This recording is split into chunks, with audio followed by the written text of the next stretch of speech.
नमस्कार, मी आरती रेसिपी। आज आपण बनवणार आहोत उपवासाचे बटाट्याचे पापड किंवा त्याची चकली पण छान होते।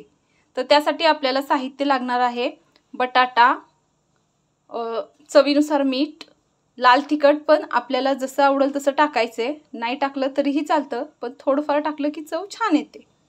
आता आपल्याला हे बटाटे कुकर मध्ये लावून पूर्ण बारीक करून उकडून घ्यायचे। अशा प्रकारे आपले बटाटे पूर्णपणे उकडून चांगले झालेले आहेत। आता हे पूर्ण स्वच्छ सोलून घ्यायचे। हा बटाटा पूर्णपणे सोलून झालेला आहे। हा एकदम आपण बारीक करून घ्यायचा। बारीक करून झालं की लाल तिखट त्याच्यामध्ये टाकायचं, थोडंसं चवीनुसार मीठ टाकायचं आणि एकदम मऊसूत पीठ करून घ्यायचं।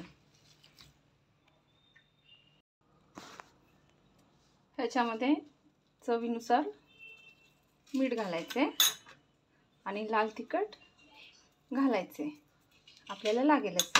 आणि हे पूर्ण मिश्रण एकत्र मळून घ्यायचे।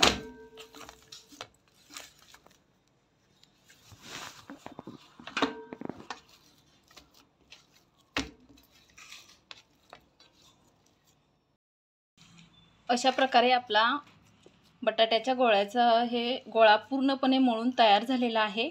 अशा प्रकारे हे आपण गोळे करून घेतलेले आहेत आणि याच्यावर प्लास्टिक कागदावर व्यवस्थित प्रेस करायचे। हे बघा किती छान प्रेस होतात।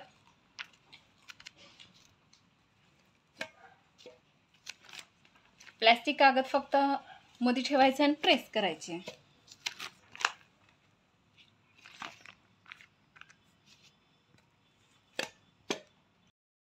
आता आपण बटाट्याचेच पीठ आहे हे आपण शेवगामध्ये घालत आहे।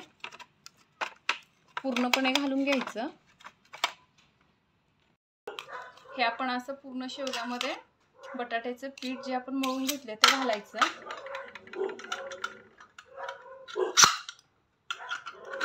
हा थोडासा बसवून घ्यायचा व्यवस्थित आणि हे घालून घ्यायचं। छानपैकी चकल्या तयार होतात ह्याच्या आणि मुलं आवडीनं खातात। बस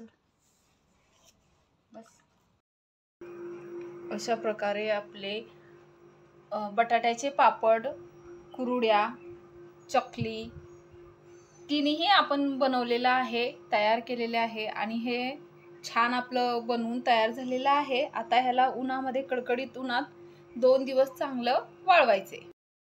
अशा प्रकारे आपण बटाट्याचे पापड तळणार आहोत। चवीला असे छान लागतात, मुलं आवडीने खातात।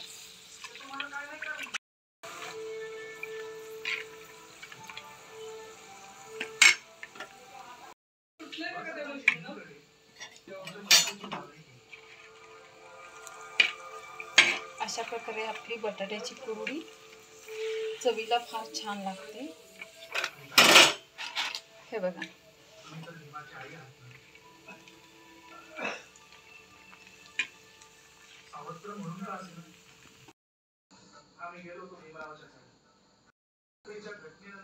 अशा प्रकारे आपले बटाट्याचे पापड आणि कुरड्या बटाट्याचे तळून झालेले आहेत, चवीला छान उत्कृष्ट लागतात।